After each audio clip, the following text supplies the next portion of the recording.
Acharam que meu quadril quebrado me deixaria cega para a ingratidão deles. Sou Neuza, 72 anos, costureira aposentada aqui no Ipiranga. Prometeram pagar a cuidadora por WhatsApp, mas o que recebi foi o silêncio que mudou tudo. A velhice não chega de uma vez, como uma tempestade que avisa no horizonte. Ela chega de mansinho, nas juntas que estalam de manhã, na vista que embaça para passar a linha na agulha, e no meu caso, no chão molhado do quintal, numa terça-feira de garoa fina aqui em São Paulo. Fui recolher um lençol do varal porque o tempo tinha virado. O chinelo de dedo gasto escorregou no limo perto do tanque. O barulho que eu ouvi não foi da chuva, foi do meu osso. Um estalo seco. Ali, caída no cimento frio, com a dor cortando minha perna como uma tesoura cega cortando brim, eu achei que o pior da minha vida seria a cirurgia. Eu não sabia de nada. A ambulância me levou. O hospital público estava lotado, aquele cheiro de éter misturado com aflição. Meus 2 filhos apareceram horas depois. Ricardo, o mais velho, chegou de terno, olhando para o relógio de pulso a cada 5 minutos, bufando como se a minha fratura fosse um atraso na agenda dele. Marcelo, o caçula, entrou no quarto digitando no celular. Me deu um beijo na testa que não teve calor nenhum e disse que ia dar tudo certo. Fizeram a cirurgia, colocaram pinos e, na hora de me dar alta, a verdadeira fratura aconteceu. Não no osso, mas na alma. Eu precisava de ajuda para tudo, para levantar, para ir ao banheiro, para tomar banho. O médico foi claro, repouso absoluto e assistência 24 horas por pelo menos 1 mês. Meus filhos me colocaram num táxi pago por aplicativo. Nenhum dos 2 pôde me acompanhar até em casa. Reunião de diretoria, disse um. Fechamento de mês na loja, disse o outro. Quando o motorista me ajudou a passar pela porta de madeira da minha casa, a casa que eu construí, costurando até de madrugada, meu celular apitou no bolso do roupão. Era uma mensagem no grupo que eles tinham criado, chamado Cuidados da Mãe. O texto do Ricardo dizia assim: Mãe, a gente andou conversando. A senhora não pode ficar sozinha. Contrata uma cuidadora. Acha alguém de confiança no bairro. A gente paga metade do salário dela, dividimos as despesas. Fica tranquila. Eu li aquilo e, na minha ingenuidade de mãe, meus olhos encheram d'água. Pensei, eles se importam. Foram criados a pão de ló e não esqueceram de mim. Falar é fácil, o vento leva. O WhatsApp aceita qualquer mentira. No dia seguinte chamei a Jurema. Uma mulher de fibra, moradora aqui da rua de baixo, que cobrava R$ 150 por dia para me dar banho de esponja, fazer minha comida e me ajudar na fisioterapia caseira. Fizemos as contas. Daria um dinheiro suado no fim do mês, mas com os meninos pagando a metade, a minha aposentadoria do INSS daria conta do resto e ainda sobraria para os remédios e a feira. A primeira sexta-feira chegou. O dia de pagar a semana da Jurema. Abri o aplicativo do banco no celular com a mão trêmula. O saldo era o mesmo. Nada de transferência do Ricardo. Nada do Marcelo. Mandei uma mensagem de áudio, engolindo o orgulho, tentando não parecer que estava cobrando. Oi, meus filhos. A Jurema está indo embora agora. Precisava acertar a semana dela. A resposta do Marcelo veio em texto, rápida, fria. Mãe, o limite do meu Pix estourou hoje. Paga ela aí que segunda-feira eu te reembolso sem falta. Beijo. O Ricardo nem respondeu. Visualizou e deixou por isso mesmo. Tirei R$ 300 da gaveta da cômoda, o dinheiro que eu guardava enrolado num elástico para uma emergência, e paguei a moça. Sorri amarelo para ela, dizendo que estava tudo certo. A segunda-feira chegou. E passou. A terça, a quarta. E a mesma história se repetiu na sexta-feira seguinte. Mãe, o seguro do carro venceu esse mês. Me apertou. Segura as pontas aí, que no 5º dia útil eu acerto tudo com a senhora. Mãe, a escola das crianças pediu material extra. Usa aquele dinheirinho da poupança que depois eu reponho com juros, tá? Eles achavam que eu era boba. Achavam que a velhice tinha derretido o meu cérebro junto com a cartilagem do meu quadril. Eu comecei a tirar do meu bolso. Cada centavo. Eu deixei de comprar a carne de primeira que o médico mandou eu comer para fortalecer o músculo e passei a comer ovo cozido com arroz. O cheiro de café coado no pano, que antes me trazia alegria de manhã, passou a me dar um nó no estômago, porque até o pó de café eu tive que começar a racionar. A dor no quadril era insuportável, latejava nas madrugadas frias. A umidade das paredes antigas da casa parecia entrar nos meus ossos. Mas a dor física não era nada comparada à humilhação de ser tratada como um fardo invisível. Na terceira semana, a situação apertou de verdade. O dinheiro da poupança estava no fim. A Jurema, coitada, percebeu. Ela me via contando as moedas de R$1 na mesa da cozinha, via o meu desespero silencioso. Ela mesma se ofereceu para vir apenas dia sim, dia não, para baratear o custo. Tive que aceitar. Foi num desses dias em que eu estava sozinha que a realidade me bateu na cara com a força de um soco. Eu estava sentada na minha poltrona velha, a perna esticada, sentindo o cheiro forte da pomada de arnica que eu mesma tentava esfregar na coxa. A casa estava num silêncio de túmulo. O rádio de pilha estava desligado porque até comprar pilha nova virou luxo. Senti sede. Uma sede de rachar a garganta. O filtro de barro ficava na cozinha, a uns 10 metros da sala. Apoiei as mãos no andador de alumínio. Cada passo era um choque elétrico que subia da perna até a nuca.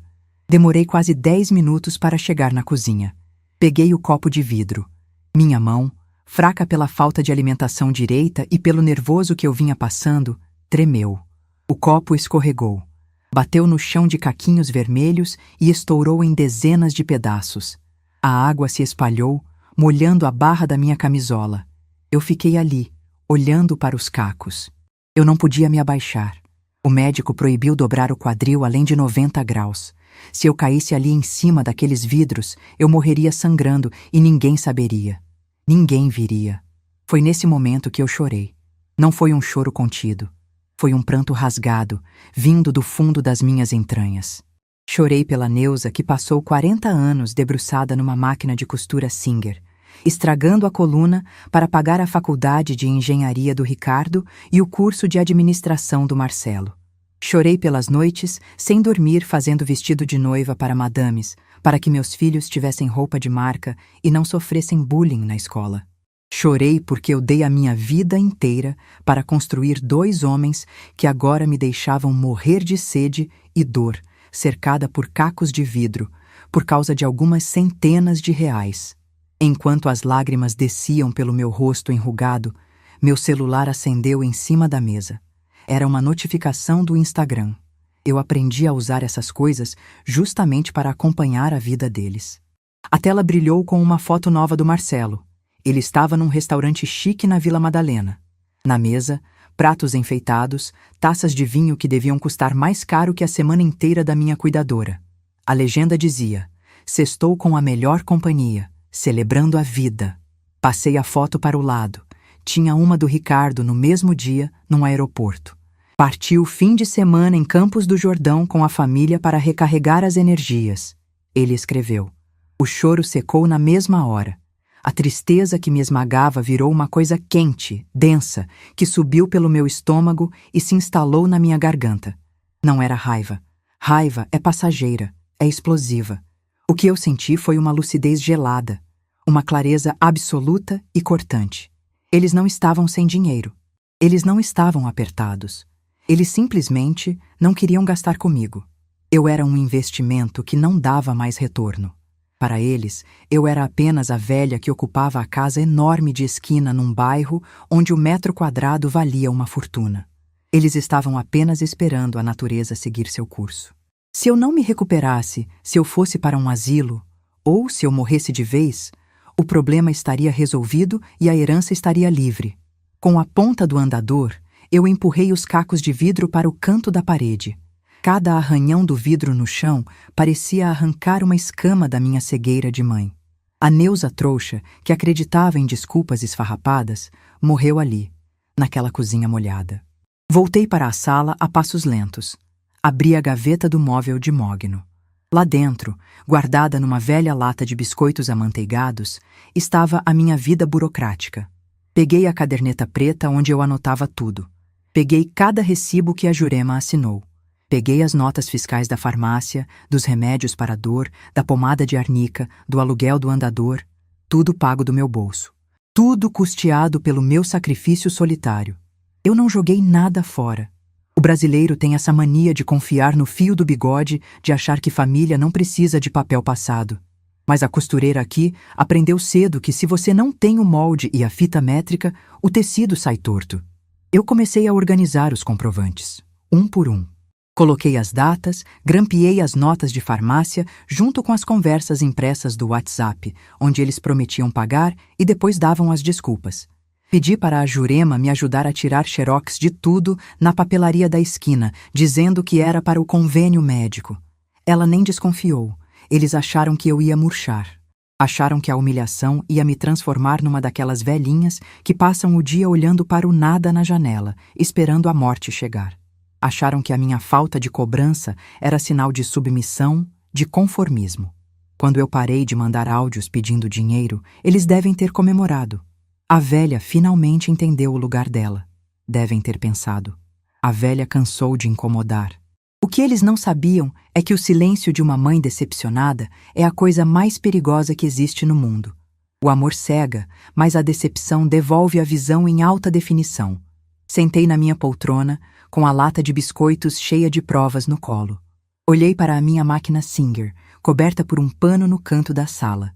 Ela estava quieta, mas eu lembrava do barulho do motor, do pedal pesado, da força que era preciso fazer para costurar um tecido grosso. A vida inteira eu fui a pessoa que consertava os rasgos, que costurava os remendos da família. Agora, eles tinham rasgado o nosso laço de um jeito que linha nenhuma no mundo poderia costurar de novo. A chuva lá fora apertou, batendo forte no telhado de zinco da varanda. Eu alisei os papéis dentro da lata. Eles me queriam fraca, me queriam dependente, me queriam mendigando afeto e trocados. Mas eu nasci na roça, vim para São Paulo em pau de arara. Construí um patrimônio do nada. O osso do meu quadril podia até estar colando de um jeito meio torto, mas a minha vergonha na cara nunca esteve tão reta. E a cobrança, quando chegasse, não seria de metade do salário de uma cuidadora.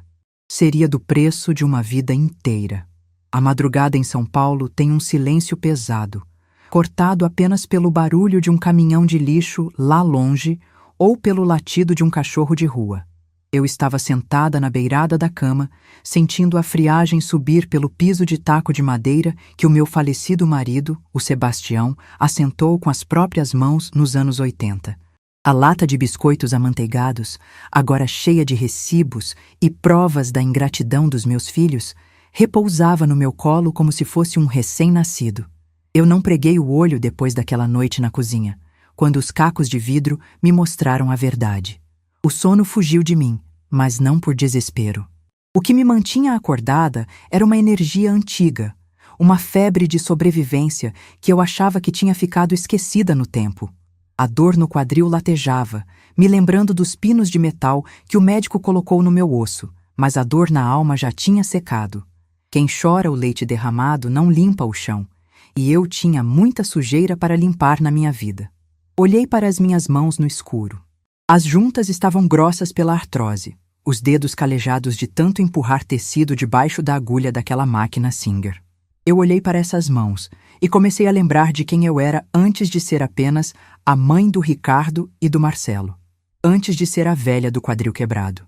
Eu cheguei na capital paulista com 18 anos, vinda do interior de Minas Gerais, com uma mala de papelão amarrada com corda de sisal e um medo que me gelava a espinha.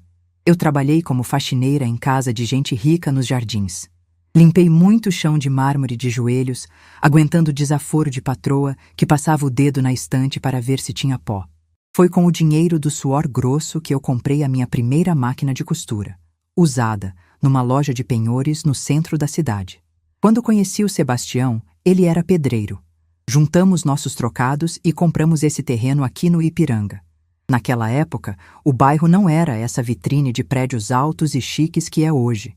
Era rua de terra, mato alto e enchente no verão. Nós levantamos essa casa tijolo por tijolo. Cada parede desse sobrado tem uma história de renúncia. O teto da sala foi pago com 30 vestidos de daminha de honra que eu costurei varando a madrugada, com os olhos ardendo de sono. O portão de ferro da garagem foi pago com os bicos do Sebastião nos finais de semana.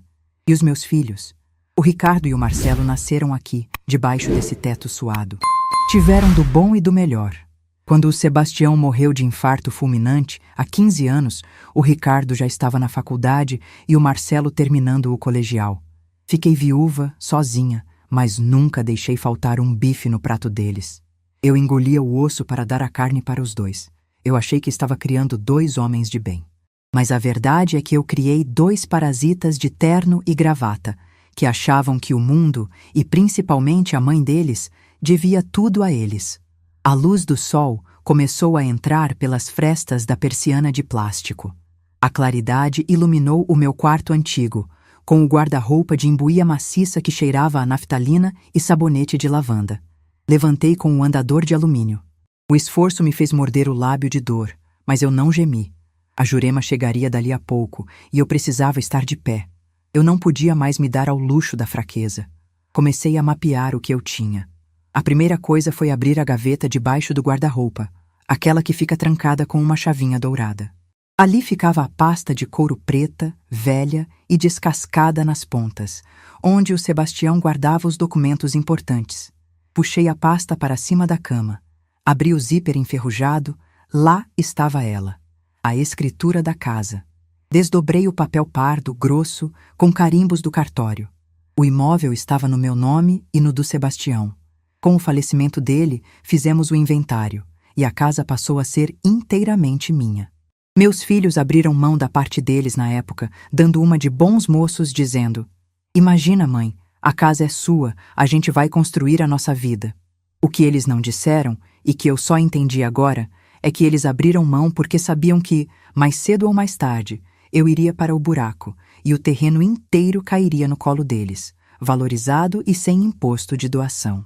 Peguei os carnês do Imposto Predial e Territorial Urbano, o famoso IPTU, todos pagos, ano após ano, religiosamente quitados com o dinheiro da minha aposentadoria e das costuras que eu ainda fazia para as vizinhas.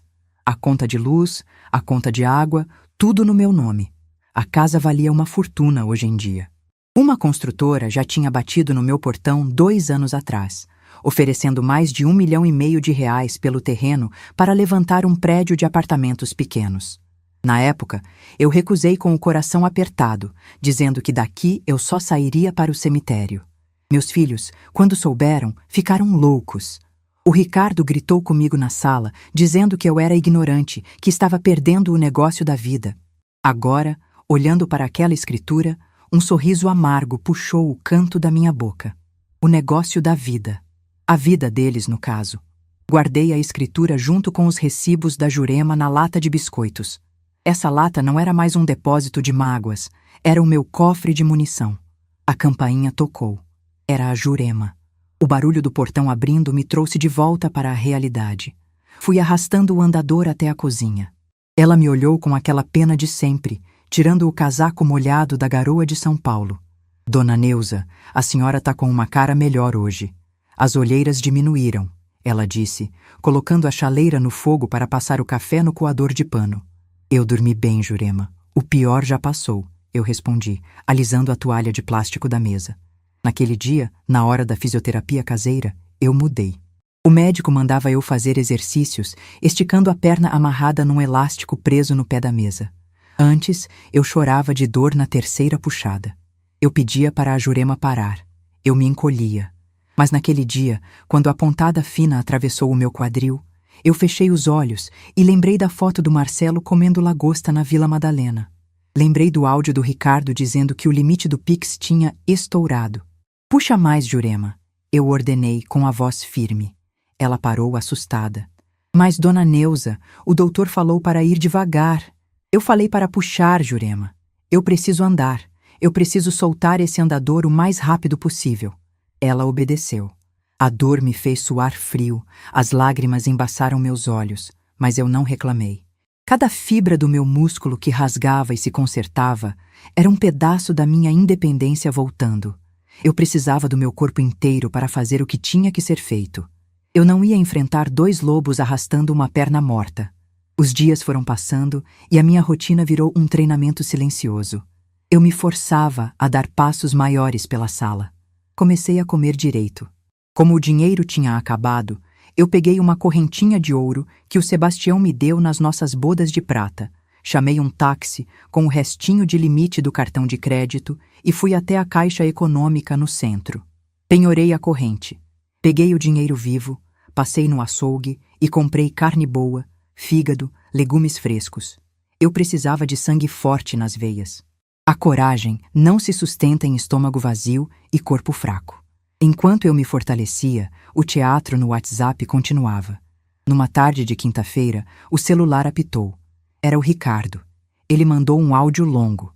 O tom de voz era daquele jeito fingido que ele usava quando queria parecer preocupado. Ô, mãezinha, como a senhora está? A perna tá melhorando? Olha, desculpa o sumiço, viu? A empresa tá me sugando, estou fazendo hora extra todo dia. E o Marcelo também tá enrolado com a loja. Esse mês foi terrível, os impostos vieram matando. A senhora conseguiu se virar com a cuidadora? Mês que vem, prometo por Deus que a gente acerta tudo com a senhora. A gente vai aí comer um bolo no domingo. Fica com Deus. Eu ouvi o áudio 2 vezes.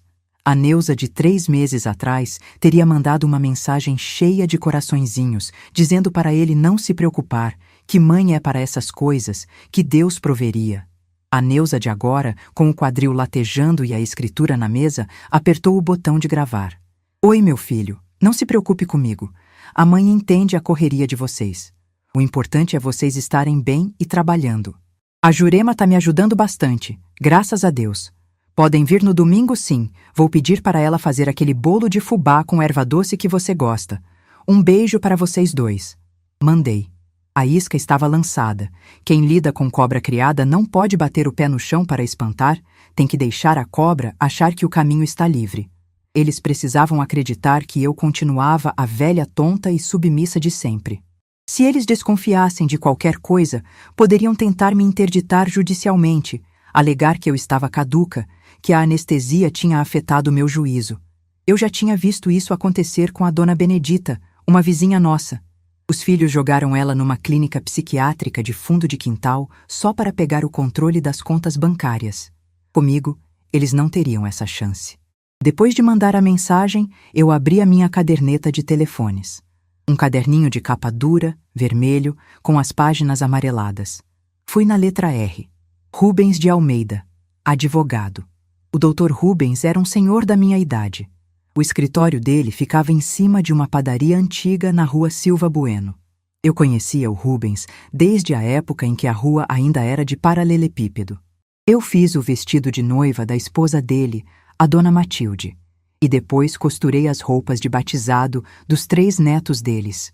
Ele era um advogado de família, um homem honesto, daqueles que usam suspensório e não cobram consulta de quem é amigo de longa data. Disquei o número no telefone fixo da sala. A secretária atendeu e logo passou para ele. Dona Neuza! Que milagre! A Matilde estava perguntando da senhora esses dias. Soubemos do seu acidente. Como está a perna? A voz dele era grossa, arrastada pelo fumo de cachimbo. Dr. Rubens, a perna está colando, graças a Deus. Mas eu não estou ligando para falar de saúde. Eu preciso de um serviço do senhor. Um serviço sério, no sigilo. Houve uma pausa do outro lado da linha. Ele percebeu o tom da minha voz. O que aconteceu, Neuza? Alguém te fez mal? O senhor não faz ideia, Rubens. O senhor poderia vir tomar um café aqui em casa amanhã à tarde? Eu não tenho como subir as escadas do seu escritório ainda. É assunto de família. Envolve a casa e envolve os meninos. Amanhã, às 3 da tarde, eu estarei no seu portão. Não se preocupe com nada. Desliguei o telefone e suspirei fundo. O tabuleiro estava montado. Eu já tinha as provas. Já tinha o controle do meu próprio teto. E agora, teria a lei do meu lado. Naquela noite, a chuva fina voltou a cair sobre São Paulo. O barulho das gotas batendo no telhado de zinco da varanda me trazia paz. Eu andei pela casa escura usando apenas uma bengala de madeira que a Jurema tinha achado no porão. O andador de alumínio já estava encostado num canto da sala. Eu caminhava devagar, mancando um pouco, mas com os 2 pés firmes no chão. Passei a mão pelos móveis. Pela estante de mogno, pela televisão de tubo que eu nunca quis trocar, pelos quadros na parede com as fotos do Ricardo e do Marcelo quando eram crianças, com os dentes de leite caindo, sorrindo num piquenique no Parque da Independência. Eu olhei para aqueles rostos inocentes e tentei encontrar neles os homens frios que me largaram para apodrecer no seco. Não encontrei. Aquelas crianças tinham morrido. Os homens que ocuparam o lugar delas eram estranhos para mim. Abri a tampa da minha máquina Singer. Passei os dedos pela roda de metal fria. Essa máquina costurou muita roupa para fora para pagar os cursos de inglês deles. Costurou muita barra de calça para comprar a chuteira de marca que o Marcelo exigia. Costurou a minha vida inteira para garantir o futuro deles. Agora, a velha máquina e a velha costureira iam trabalhar juntas pela última vez. Não para remendar uma calça rasgada, nem para ajustar um vestido de festa. Nós íamos costurar o maior de todos os concertos. Um corte sob medida, sem sobras, sem margem para erro. Eu ia tecer a minha própria justiça, linha por linha, prova por prova. E quando o terno estivesse pronto, eles seriam obrigados a vestir, mesmo que apertasse até sufocar. O relógio de parede da sala, um modelo antigo de madeira que o Sebastião comprou numa feira de antiguidades no Bexiga, bateu 3 horas da tarde em ponto. O barulho do motor do carro do Dr. Rubens parando na frente do meu portão me fez apertar as mãos suadas contra o tecido do meu vestido. Fui até a porta arrastando a bengala, pisando devagar para não forçar os pinos do quadril. Quando abri, lá estava ele. O cabelo branco ralo, os óculos de tartaruga pendurados por uma cordinha no pescoço e a velha pasta de couro debaixo do braço. O cheiro de tabaco de cachimbo invadiu a minha varanda, trazendo uma lembrança boa de tempos em que a palavra de um homem valia mais que qualquer papel assinado. Dona Neuza, ele disse, tirando o chapéu de feltro. A senhora está mais magra, mas o olhar continua o mesmo daquela moça que costurou o enxoval dos meus netos. Entra, Dr. Rubens, o café está fresco e a Jurema fez um bolo de fubá. A gente tem muito o que conversar. Sentamos na mesa da copa. Eu não perdi tempo com amenidades. O tempo de jogar conversa fora tinha acabado no momento em que o vidro estilhaçou no chão da minha cozinha. Puxei a lata de biscoitos amanteigados para o centro da mesa de fórmica e tirei a tampa, coloquei as provas na frente dele. Os recibos da Jurema, as notas fiscais das fraldas, dos remédios para a dor, do andador alugado e, por cima de tudo, as folhas impressas com as conversas do WhatsApp. Rubens colocou os óculos no rosto. Ele leu devagar. Bebeu um gole de café preto, comeu um pedaço de bolo e continuou lendo. O silêncio dele era pesado. Eu via a testa do velho advogado se franzir a cada desculpa esfarrapada do Ricardo, a cada promessa vazia do Marcelo. Quando ele chegou nas fotos do Instagram que eu tinha mandado a Jurema imprimir na Lan House, aquelas com a lagosta e a viagem para Campos do Jordão, ele tirou os óculos e esfregou os olhos. Neuza, eu conheci esses meninos de calças curtas. Eu vi o Sebastião suar sangue para pagar escola particular para eles. O que foi que aconteceu? Aconteceu que o mundo engoliu a vergonha na cara deles, Rubens. Eles acham que eu sou um estorvo, um peso morto que ocupa um terreno valioso. Fui até a gaveta e peguei a escritura original da casa. Coloquei do lado da xícara dele. Lembra daquela construtora? A que queria comprar a casa para levantar um prédio de estúdios há 2 anos? Eu perguntei, cruzando as mãos sobre a mesa. Lembro. A senhora me ligou apavorada na época, dizendo que não saía daqui por dinheiro nenhum. Pois é. Quem tem dó de coitado fica no lugar dele. Eu não vou virar coitada na minha própria casa. Eu quero vender, Rubens. Quero vender rápido, porteira fechada, e quero o dinheiro na minha conta. Mas tem um detalhe. Meus filhos não podem desconfiar de absolutamente nada. Os olhos do advogado brilharam. Ele era do tempo da justiça feita na honra. Eles fizeram a renúncia da herança do Sebastião no inventário. A casa é 100% sua, Neuza. A senhora vende para quem quiser, na hora que quiser. Mas para onde a senhora vai? Eu já pesquisei. Tem um residencial para idosos de alto padrão lá em Santo Antônio do Pinhal, no interior. Não é asilo, é um hotel de luxo para quem tem cabelo branco.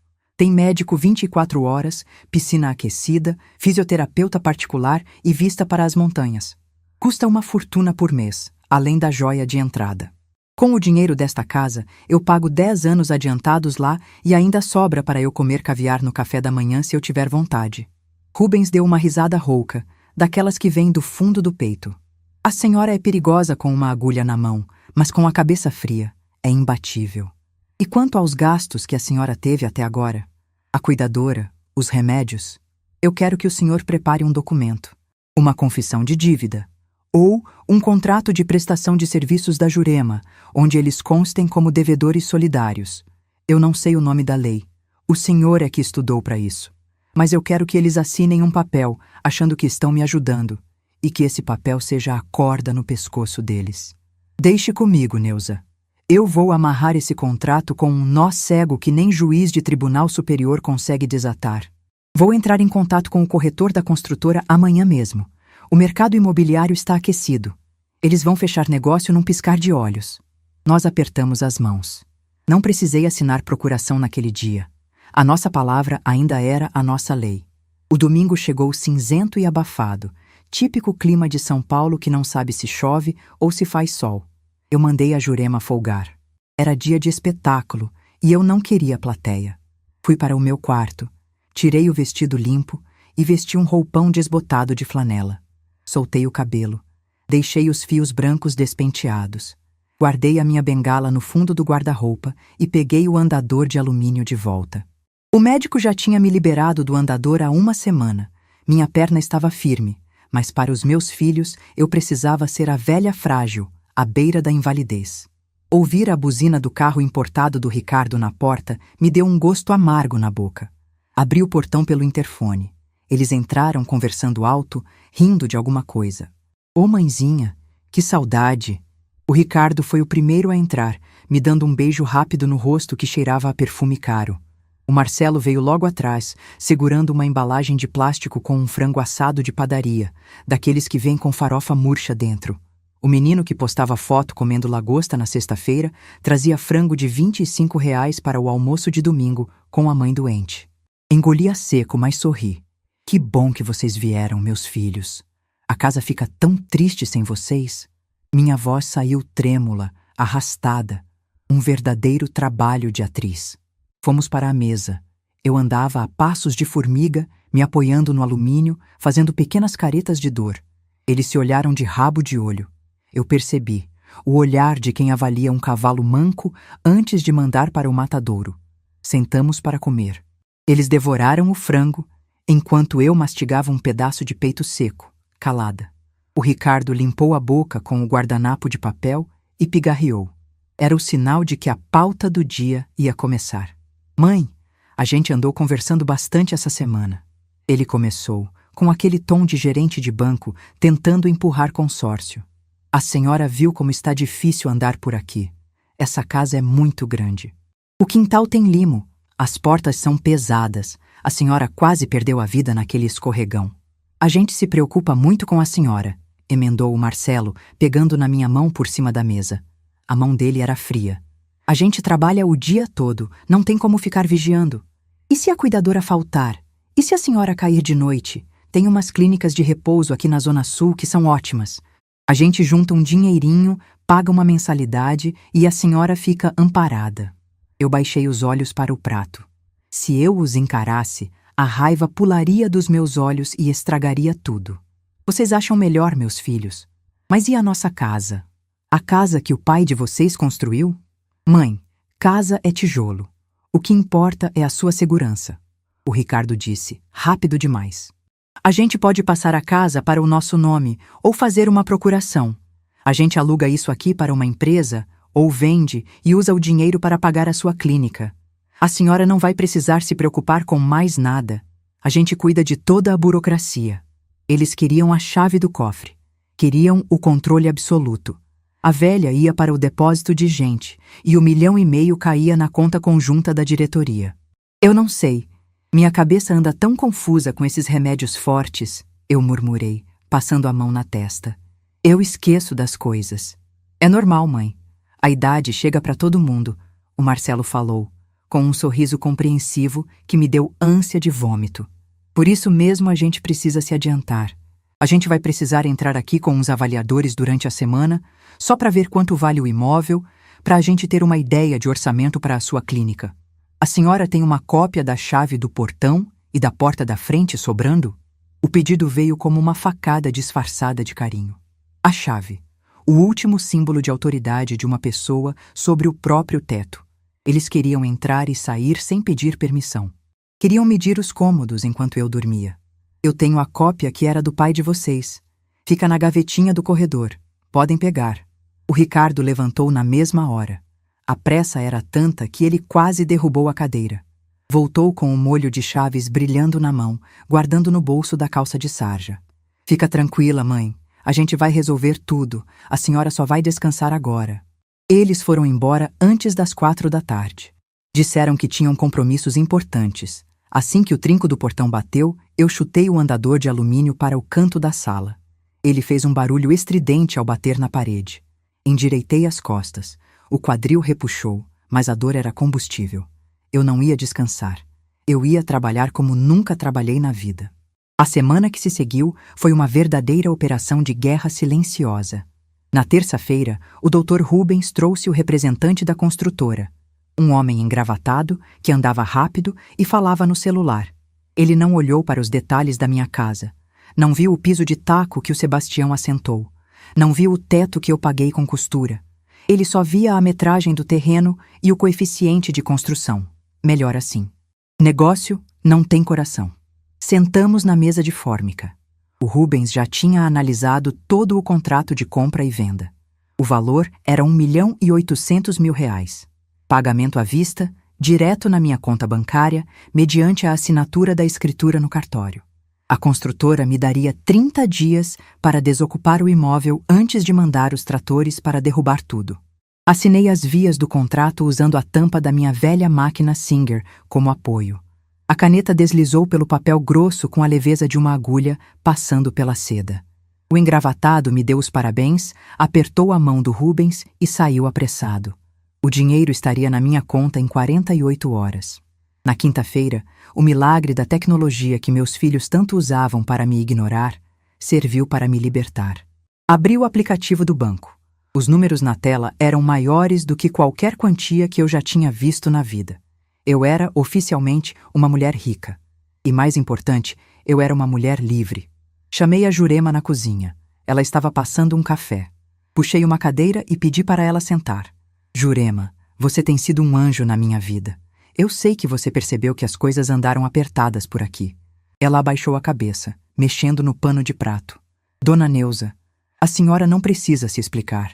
Eu sei que os meninos sumiram. A senhora pagou o que pôde. Eu não paguei o que pude, Jurema. Eu paguei o que era justo, tirando do meu sangue. Mas agora a maré virou. Coloquei um envelope pardo na frente dela. Aqui dentro tem R$ 10.000 em dinheiro vivo. É um bônus por tudo que você fez por mim, pelas horas extras que eu não pude pagar e pelo segredo que você vai ter que guardar a partir de hoje. Os olhos da mulher se arregalaram. Ela abriu o envelope e viu as notas de 100. Começou a chorar. Dona Neuza, eu não posso aceitar tudo isso. É muito dinheiro. Pode e vai, mas eu preciso da sua ajuda para empacotar a minha vida. Nós vamos encaixotar apenas o que tem valor. Minhas roupas, minhas fotos, os documentos e a minha máquina de costura. Os móveis grandes, as camas, a geladeira, a televisão velha. Vai ficar tudo aí. Quero que a casa pareça exatamente igual para quem olhar de fora. Jurema enxugou as lágrimas com as costas da mão e concordou. Durante os próximos dias, nós fomos as fantasmas daquele sobrado. Desmontamos o meu quarto aos poucos, guardando tudo em caixas de papelão que escondemos no porão. A sala continuava intacta. O filtro de barro no mesmo lugar, a poltrona velha na mesma posição. Paralelo a isso, o Rubens não dormia no ponto. Ele formalizou a minha matrícula no Residencial Paraíso da Serra, lá no interior. Transferiu R$ 500.000 como pagamento adiantado de 5 anos de estadia, garantindo o melhor chalé do lugar, com varanda para o bosque. Contratou também uma empresa de mudanças de luxo, daquelas que embalam tudo em plástico bolha e levam de madrugada para não chamar a atenção da vizinhança. A sexta-feira chegou. O silêncio na casa era diferente agora. Não era o silêncio do abandono, era o silêncio da tocaia. Meu celular apitou no meio da tarde. Uma mensagem no grupo Cuidados da Mãe. Era o Ricardo. Mãe, amanhã de manhã eu e o Marcelo vamos passar aí. Levamos a chave que a senhora deu. Vamos com um avaliador de imóveis e com o dono de uma clínica que a gente conheceu. A gente vai bater o martelo sobre o seu futuro. Fica pronta lá pelas 10 da manhã. Li a mensagem sentada na minha poltrona. A casa já estava oca por dentro, embora a casca permanecesse de pé. O dinheiro estava seguro. O meu futuro estava traçado. Eles achavam que iam chegar para confiscar o meu reino e me jogar numa masmorra de paredes brancas e cheiro de urina. Eles achavam que eu estava sentada no escuro, tremendo de medo, esperando os meus salvadores de terno e gravata. Eu digitei a resposta com os dedos firmes, sem tremer uma única vez. Estou esperando por vocês, meus filhos. Venham com tempo. Temos muito o que acertar. Coloquei o celular em cima da mesa. A aranha já tinha tecido a teia com fios de aço. Agora era só esperar as moscas arrogantes entrarem pela porta da frente. O sábado amanheceu com aquela garoa fria e teimosa que só São Paulo sabe ter. O céu estava da cor de chumbo, mas dentro do meu peito brilhava um sol de meio-dia. Eu acordei às 6 da manhã. Não vesti o roupão de flanela desbotado. Fui até o guarda-roupa e tirei do cabide um vestido de linho azul marinho, com botões de madrepérola, que eu mesma tinha costurado para o batizado do filho do Ricardo, anos atrás. Calcei um sapato confortável de couro macio e prendi meus cabelos brancos num coque firme. Passei até um batom claro. A velha doente, encolhida e inútil, tinha morrido. Quem estava ali, refletida no espelho do quarto, era a Neuza, a mulher que levantou um sobrado costurando até as mãos sangrarem. Fui para a cozinha e preparei o café. O cheiro do pó forte passando pelo coador de pano impregnou a casa. O silêncio era absoluto, cortado apenas pelo tic-tac do relógio de parede do Bexiga. A casa estava do jeito que eu e a Jurema deixamos. Os móveis grandes nos lugares de sempre, os quadros nas paredes, o filtro de barro no canto da copa. Mas era só uma casca. Tudo que importava, tudo que tinha a minha alma, já estava encaixotado no porão, esperando o caminhão de mudança de luxo que viria à tarde. Às 9 em ponto, a campainha tocou de leve. Era o Dr. Rubens. Ele entrou tirando o chapéu molhado da chuva, vestindo um terno cinza impecável e segurando sua velha pasta de couro preta. Bom dia, dona Neuza. A senhora está uma verdadeira rainha hoje, ele disse, dando um sorriso contido de quem sabe o tamanho da tempestade que está prestes a desabar. Bom dia, Dr. Rubens. Sente-se. O café está quente e o tabuleiro está montado. Nós sentamos na mesa de fórmica da copa. Coloquei a lata de biscoitos amanteigados bem no centro, entre as xícaras. Minha bengala de madeira estava apoiada na cadeira, invisível para quem entrasse pela porta da frente. O andador de alumínio eu fiz questão de dobrar e enfiar debaixo do tanque, no quintal. Eu não precisava mais daquelas muletas. 10h15 da manhã. O barulho do motor de 2 carros parando na rua me fez endireitar a postura. O Dr. Rubens abriu a pasta de couro e tirou um maço de papéis com timbre de cartório, colocando-os virados para baixo ao lado da xícara dele. Não houve som de campainha. Não houve batida no portão. O que eu ouvi foi o barulho metálico da chave girando na fechadura. A chave que eles me pediram com a desculpa de cuidar de mim. O som daquela porta abrindo sem a minha permissão foi a última prova de que eu não significava mais nada ali. Eles entraram como se fossem os donos do mundo, ou melhor, os donos do meu cemitério. "Ô, de casa? Mãe, chegamos!" A voz do Ricardo ecoou pelo corredor, alta, cheia daquela falsa autoridade. Eu ouvi os passos pesados no piso de taco. Eram 4 pessoas. Ricardo entrou primeiro na copa, esfregando as mãos por causa do frio, seguido pelo Marcelo. Atrás deles, 2 homens engravatados, segurando pranchetas e pastas, com caras de quem estava ali para avaliar gado em leilão. Quando o Ricardo virou o rosto e olhou para a mesa, o sorriso ensaiado dele congelou. A frase que ele ia dizer morreu na garganta. Ele esperava encontrar uma velha de camisola, tremendo de frio e dor, apoiada num andador, pronta para assinar qualquer papel que lhe dessem para ir logo para um asilo. Em vez disso, ele encontrou uma mulher vestida com elegância, com a postura reta, tomando café ao lado de um advogado. "Mãe!" O Marcelo gaguejou, parando atrás do irmão. Os olhos dele desceram para o meu vestido, depois para o Dr. Rubens e finalmente para a ausência do andador. O que é isso? A senhora está arrumada. E quem é esse senhor?" Eu tomei um gole do meu café. Desci a xícara no pires devagar, sem fazer barulho. Bom dia, meus filhos, eu disse com a voz tão calma que parecia a água do filtro de barro. Não vão me apresentar os convidados de vocês? O Ricardo piscou várias vezes, tentando recuperar o controle da situação. Ele arrumou a gola do paletó e forçou uma tosse.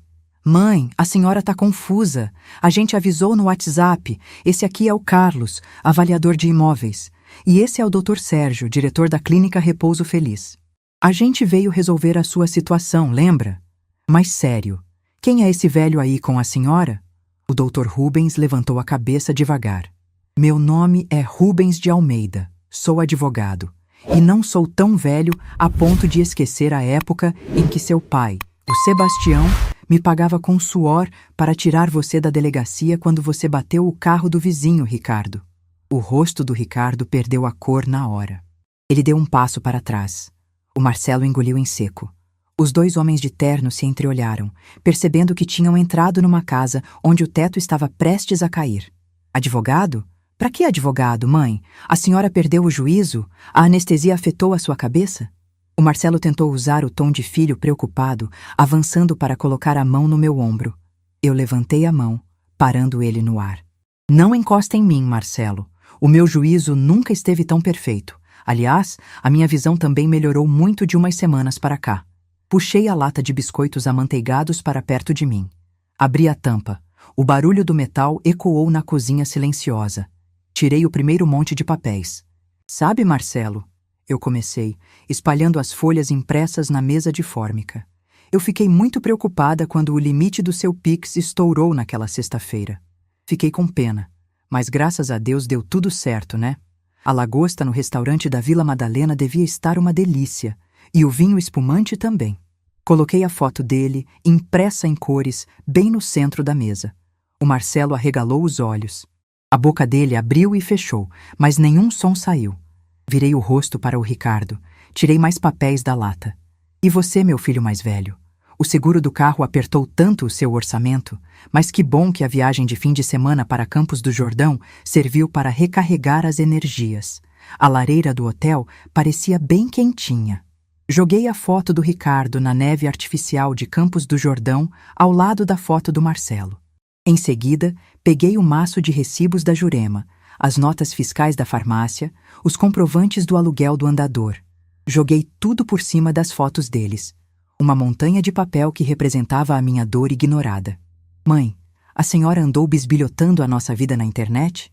O Ricardo finalmente explodiu, o tom de voz mudando de falso carinho para raiva pura. A gente trabalha igual condenado. A gente tem o direito de ter lazer com a nossa família. A senhora não entende nada de negócios. A gente ia te pagar. Era só um aperto de fluxo de caixa. Fluxo de caixa, eu repeti, sentindo um gosto amargo na boca. Vocês sabem o que é fluxo de caixa? É quando a sua mãe, de 72 anos, com 3 pinos enfiados no osso do quadril, deixa de comprar carne para comer ovo cozido. É quando a sua mãe penhora a única corrente de ouro que sobrou do casamento dela na Caixa Econômica, para poder pagar a mulher que dava banho nela. Tudo isso enquanto vocês comiam lagosta e bebiam vinho com o dinheiro que prometeram me mandar. Dona Neuza, o tal do Carlos, o avaliador de imóveis, pigarreou, claramente constrangido. Eu acho que eu vim numa hora ruim. Eu só preciso medir os cômodos e tirar umas fotos da fachada para a gente precificar o terreno. Eu olhei para o engravatado. O olhar de uma mulher que costurou a vida inteira e sabe exatamente onde passar a tesoura. Guarde a sua trena, seu Carlos. O terreno tem 10 metros de frente por 30 de fundo, mas o senhor chegou atrasado para a avaliação. Ricardo cruzou os braços, bufando. Atrasado como? Essa casa é nossa. A gente vai vender e colocar a senhora num lugar com enfermeira. Olha o seu estado. A senhora tá louca, falando coisa com coisa. Eu vou ligar para o médico. A gente vai pedir a sua interdição hoje mesmo. A casa não é de vocês, disse o Dr. Rubens, a voz grave cortando a histeria do Ricardo como uma navalha. Ele pegou os papéis que estavam virados para baixo e os virou para cima. No inventário do falecido Sebastião, os senhores assinaram a renúncia da herança. A propriedade ficou 100% em nome da Dona Neuza. E a Dona Neuza, no pleno gozo de suas faculdades mentais, vendeu o imóvel na última terça-feira. O silêncio que se formou naquela cozinha foi ensurdecedor. Até a garoa lá fora parecia ter parado para ouvir. Vendida? O Marcelo sussurrou, encostando na parede como se as pernas tivessem perdido a força. Como assim vendida? Vendida para quem? Para uma construtora, eu respondi, alisando a toalha da mesa. Eles vão levantar um prédio de estúdios aqui. Pagaram R$ 1.800.000. Porteira fechada. O dinheiro já está na minha conta bancária, seguro e rendendo. O Ricardo ficou roxo. As veias do pescoço dele saltaram. Ele deu um soco na mesa que fez as xícaras de café pularem nos pires. Você não podia ter feito isso. Você não tinha o direito. Esse terreno era a nossa herança. O pai construiu isso aqui pra gente. Você vendeu a nossa casa por baixo dos panos, sua velha louca? Eu não me encolhi. Eu não chorei. Eu levantei da cadeira. Não usei a bengala. Apoiei as duas mãos na mesa e olhei fundo nos olhos do meu filho mais velho. O homem que eu amamentei, que eu embalei nas madrugadas de febre, que eu vesti com roupas de grife enquanto eu usava sapatos furados. A herança de vocês eu dei em vida. Foi o estudo nas melhores escolas. Foi o diploma universitário que vocês têm na parede. O seu pai não construiu essa casa para vocês venderem e me jogarem num depósito de velhos para ficarem com o dinheiro. Nós construímos isso aqui com suor. E já que vocês me trataram como um peso morto, como um número numa planilha de gastos que não dava retorno, eu decidi liquidar a empresa. O dono da clínica, o tal do Sérgio, deu um passo para trás, já abrindo a porta da cozinha para ir embora. Eu acho que os senhores não precisam dos meus serviços. Com licença. O avaliador saiu logo atrás, quase correndo pelo corredor, doido para fugir do furacão familiar. Ficamos apenas nós 4. O Dr. Rubens abriu novamente a pasta e tirou um último documento. Uma folha com firma reconhecida. Ainda tem mais um detalhe, rapazes. O advogado falou, tirando os óculos de tartaruga. A dona Neuza me entregou todas as mensagens de WhatsApp onde os senhores se comprometem, por escrito, a pagar metade das despesas médicas e da cuidadora. A lei brasileira entende isso como promessa de pagamento e assunção de dívida. Eu redigi este termo de cobrança extrajudicial. O valor total, somando os gastos da dona Neuza com juros, correção monetária e danos morais pela negligência, chega a R$ 45.000. 45 mil? Você tá maluco, velho? O Marcelo gritou, chorando de raiva. A gente não vai pagar um centavo para essa mulher. Ela acabou de roubar quase 2 milhões da gente. Ela não roubou nada. Ela vendeu o que era dela, rebateu o Rubens, implacável. Se os senhores não depositarem esse valor na conta da dona Neuza em 5 dias úteis, eu entrarei com um processo de execução de dívida e uma ação por abandono de incapaz, já que ela estava recém-operada. O juiz vai bloquear as contas das empresas de vocês na mesma semana. O escândalo na rodinha de amigos ricos de vocês vai ser lindo de ver. O Ricardo olhou para mim. O olhar não era mais de arrogância, era de ódio puro. O ódio de quem tenta dar o golpe e descobre que a vítima era quem segurava a arma o tempo todo. Você é um monstro. Ele cuspiu as palavras. Você planejou tudo isso para destruir a vida dos seus próprios filhos. Você não é mãe. Você é uma egoísta. Aquelas palavras, anos atrás, teriam me rasgado ao meio. Teriam me feito cair de joelhos pedindo perdão por existir. Mas a Neuza trouxa tinha morrido no chão molhado daquela mesma cozinha. Egoísta é quem quer enterrar a mãe viva para herdar o terreno, Ricardo.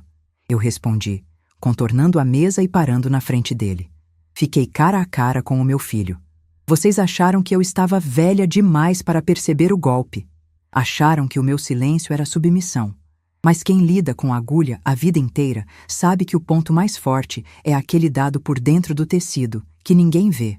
Eu não destruí a vida de vocês. Eu só tirei o pano que cobria o caráter que vocês escolheram ter. O Marcelo caiu sentado numa das cadeiras, com as mãos no rosto, choramingando que estava falido, que contava com o dinheiro daquela casa para salvar a loja dele das dívidas. O Ricardo apenas respirava pesado, os punhos cerrados, olhando para o chão. A máscara de diretores bem-sucedidos tinha derretido. Eles eram apenas 2 meninos mimados que tinham acabado de quebrar o brinquedo mais caro. Podem ir embora, eu disse, apontando para o corredor. A construtora vai mandar os tratores no mês que vem. Mas eu não vou estar aqui para ver a poeira subir. Para onde você vai?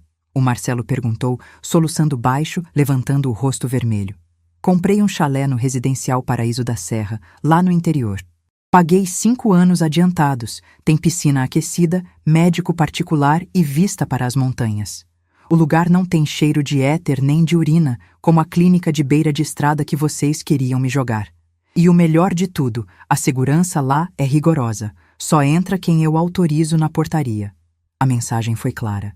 Eles estavam proibidos de me procurar. O Ricardo virou as costas, sem dizer mais nenhuma palavra. Ele pisou duro pelo corredor, abriu a porta da frente e saiu para a garoa. O Marcelo demorou um pouco mais. Ele olhou para mim, esperando que eu abrisse os braços, que eu dissesse que era brincadeira, que mãe perdoa tudo. Eu permaneci imóvel, com as mãos cruzadas na frente do corpo, fria como o mármore que eu limpava quando cheguei em São Paulo. Ele abaixou a cabeça e seguiu o irmão. Quando o barulho dos carros sumiu no final da rua do Ipiranga, eu soltei um suspiro longo. Meus joelhos tremeram um pouco. A adrenalina começou a baixar, dando lugar a uma exaustão profunda, mas libertadora.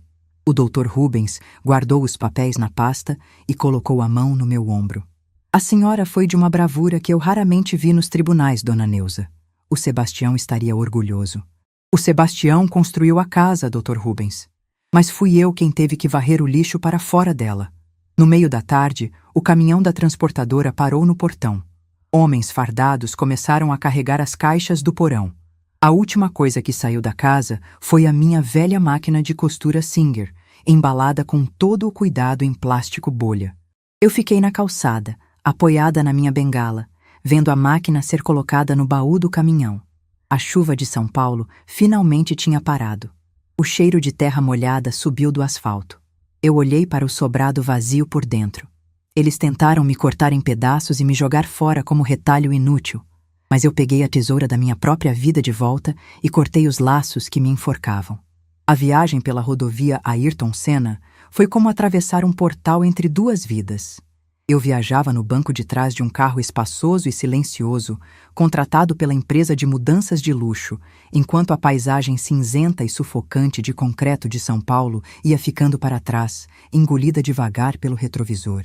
A garoa teimosa do Ipiranga deu lugar a um céu que se abria aos poucos, revelando um azul profundo à medida que subíamos as curvas sinuosas da Serra da Mantiqueira. O ar-condicionado do carro estava desligado a meu pedido e a fresta da janela deixava entrar um vento gelado que não tinha mais aquele cheiro de asfalto molhado e escapamento de ônibus. Tinha cheiro de pinheiro fresco, de terra úmida de montanha. Tinha cheiro de liberdade. Quando passamos pela guarita de pedras rústicas do Residencial Paraíso da Serra, em Santo Antônio do Pinhal, eu percebi que o Dr. Rubens não tinha exagerado em nenhuma palavra. Aquilo não era um depósito de idosos esperando o fim da linha. Era um recanto de paz que eu nunca imaginei que existisse, muito menos que um dia o meu suor de costureira pudesse comprar.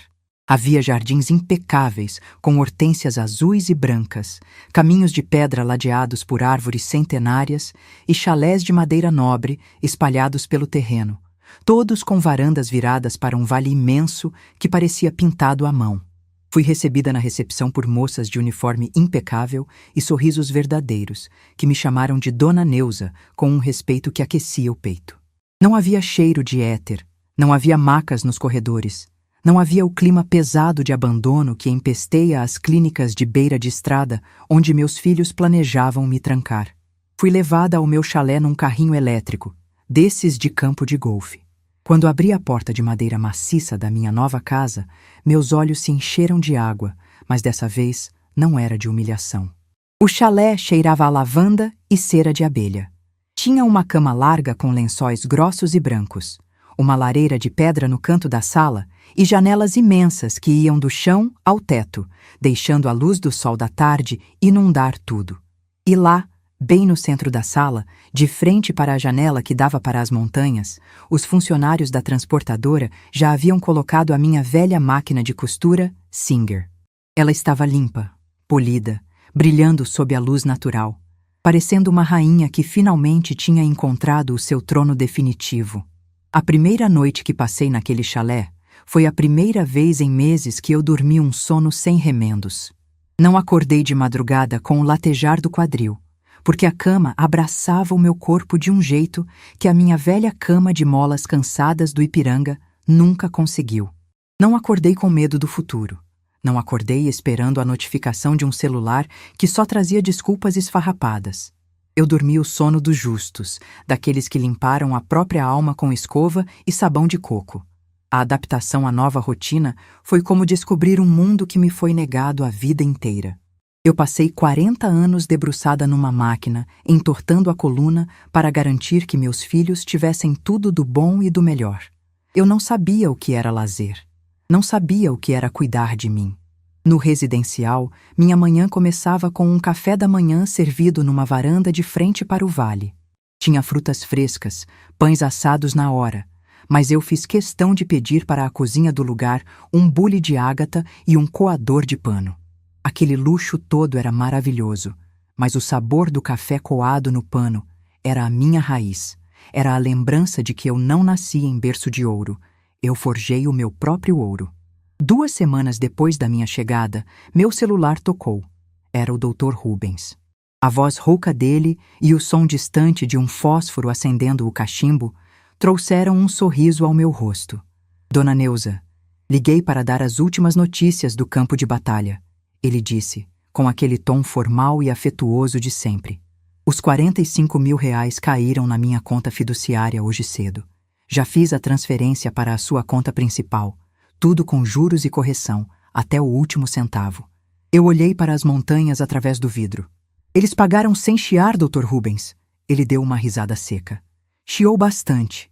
O Ricardo tentou arrumar um advogado da empresa dele para contestar o termo de assunção de dívida.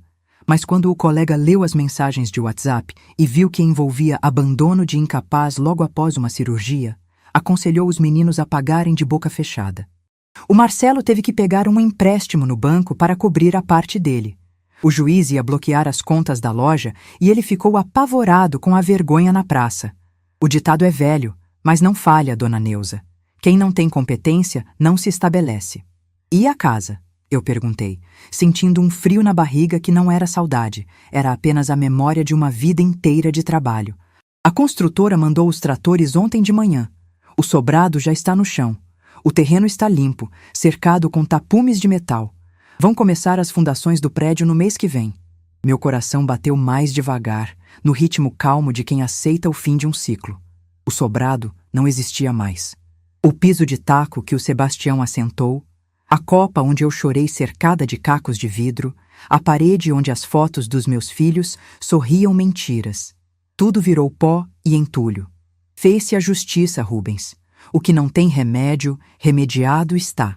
Muito obrigada por ser os meus olhos e o meu escudo em São Paulo.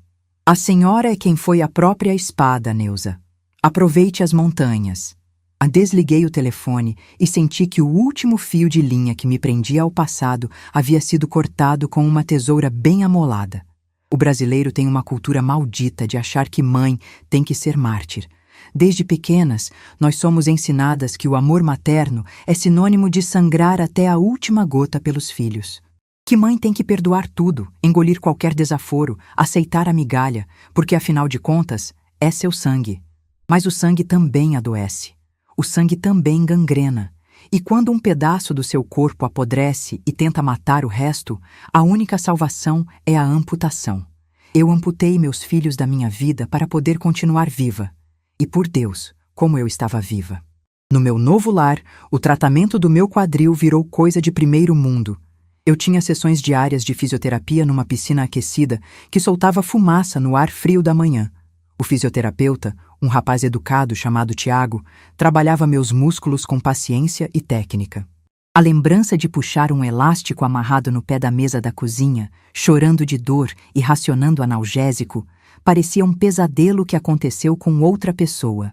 Em menos de 2 meses, eu já caminhava pelos jardins do residencial sem mancar. A bengala de madeira virou enfeite no canto do guarda-roupa. Os pinos de titânio no meu osso se integraram ao meu corpo, duros e inquebráveis, exatamente como a minha nova personalidade. O dinheiro da venda da casa rendia na conta bancária, garantindo que eu pudesse viver mais 30 anos com tranquilidade. Com uma pequena parte dos rendimentos, eu decidi fazer a justiça que o destino esqueceu de fazer. Liguei para a Jurema, a mulher que limpou meu corpo quando eu não podia me dobrar, que escondeu minhas caixas no porão, que guardou o meu segredo. Ela atendeu o telefone no meio do barulho de panelas batendo. Com os 10.000 reais que eu deixei no envelope pardo, ela alugou um pequeno ponto comercial na mesma rua do Ipiranga e abriu uma rotisseria de marmitas caseiras. Dona Neuza, a senhora mudou a história da minha família. Meu filho mais novo conseguiu voltar para o cursinho com o lucro das vendas. Ela me disse, chorando de emoção pelo telefone. O universo é engraçado. Os filhos que saíram do meu ventre tentaram me jogar na miséria, enquanto a estranha que entrou na minha casa pela porta dos fundos se tornou a herdeira da minha gratidão. Prometi a ela que, no Natal, mandaria buscar a família inteira para passar uns dias nas montanhas. Mas a Neuza costureira, a mulher que aprendeu que saco vazio não para em pé, não conseguia ficar o dia todo apenas olhando para a paisagem ou jogando tranca no salão de jogos. A ociosidade enferruja a alma mais rápido que a água enferruja o ferro. Eu comecei a reparar nas outras moradoras do residencial. Eram viúvas de juízes, ex-esposas de empresários, mulheres finas que passavam o dia desfilando joias pesadas pelo refeitório, mas que tinham um vazio enorme nos olhos. Muitas delas, assim como eu, raramente recebiam visitas dos filhos. A diferença é que elas sofriam em silêncio, fingindo que a distância era apenas falta de tempo dos herdeiros ricos, enquanto se afogavam em calmantes receitados pelos médicos do local. Numa tarde de terça-feira, pedi autorização à diretoria do residencial para usar uma das salas de artesanato. Pedi para o motorista do local me levar até o centro da cidadezinha e comprei metros e mais metros de tecidos coloridos, algodão, flanela, linhas brilhantes e botões de todos os tamanhos. Voltei para o chalé, pedi ajuda a 2 funcionários e levamos a minha máquina Singer para o centro da sala de artesanato. Coloquei um aviso no quadro de cortiça da recepção: aulas de costura e terapia da agulha, com Dona Neuza. No primeiro dia, apareceram apenas 3 senhoras, desconfiadas, olhando para a velha máquina de ferro como se fosse um bicho de outro planeta. Uma delas, Dona Eunice, que ostentava um anel de brilhante que valia mais que o meu antigo sobrado, disse que nunca tinha pregado um botão na vida, que sempre teve empregadas para isso. Pois hoje a senhora vai aprender que não existe terapia melhor do que juntar 2 pedaços de pano rasgado e transformar numa coisa inteira, eu respondi, passando a linha na agulha com a firmeza de quem fez isso milhões de vezes. Ensinei o básico: como medir, como cortar reto, como pisar no pedal sem afobar o motor. Em poucas semanas, a sala de artesanato virou o coração do residencial Paraíso da Serra. Mais de 15 mulheres se reuniam ali todas as tardes. O barulho do motor da Singer se misturava com as risadas altas, com as fofocas, com os desabafos de dores antigas. Nós começamos a costurar enxovais de bebê, mantas de frio, casaquinhos e sapatinhos, e passamos a doar tudo para o orfanato da cidade vizinha e para o hospital público da região. Eu deixei de ser a velha do quadril quebrado para me tornar a professora Neuza, a líder de um batalhão de cabelos brancos que encontrou, na ponta de uma agulha, a utilidade que a sociedade achava que nós tínhamos perdido. Aquelas mãos, antes cheias de anéis caros e vazias de propósito, agora trabalhavam duro para aquecer crianças que não tinham nada. O brilho voltou aos olhos de Dona Eunice. O sorriso voltou ao rosto das outras. E eu encontrei a minha verdadeira família. Uma família que não estava ligada a mim por obrigações de sangue ou esperas de herança, mas pelo fio invisível do respeito e da companhia. O tempo curou o que a faca cortou. O calendário girou, as estações mudaram na serra, trazendo o frio que congelava a grama de manhã e o sol morno que derretia o gelo à tarde. Eu nunca mais tive notícias do Ricardo ou do Marcelo. Eles não tentaram me procurar e eu bloqueei qualquer possibilidade de contato. Se um dia a consciência pesar, o problema será deles e dos travesseiros caros onde eles deitam a cabeça. A minha conta com eles estava paga, carimbada e arquivada na gaveta do esquecimento. Cria corvos e eles te arrancarão os olhos, diz o ditado. Mas eu aprendi a voar mais alto do que o bando deles poderia alcançar. Hoje, no final de mais uma tarde produtiva, eu me sentei na varanda do meu chalé. O sol estava se pondo atrás das montanhas de Minas Gerais, lá longe, no estado onde eu nasci. Uma brisa fria balançou as copas dos pinheiros. Eu puxei um xale de lã sobre os ombros, um xale que eu mesma tricotei nas horas vagas. Sobre a mesinha de centro, uma xícara de café coado no pano soltava uma fumaça fina, carregando o aroma da minha vitória. Olhei para as minhas mãos. As juntas grossas, os calos que nunca desapareceram por completo. Essas mãos lavaram chão, levantaram paredes, costuraram vestidos de noiva e teceram o meu próprio resgate. Eu não sou uma mulher instruída nos livros, não falo idiomas difíceis e não entendo das planilhas que meus filhos usavam para medir o meu valor.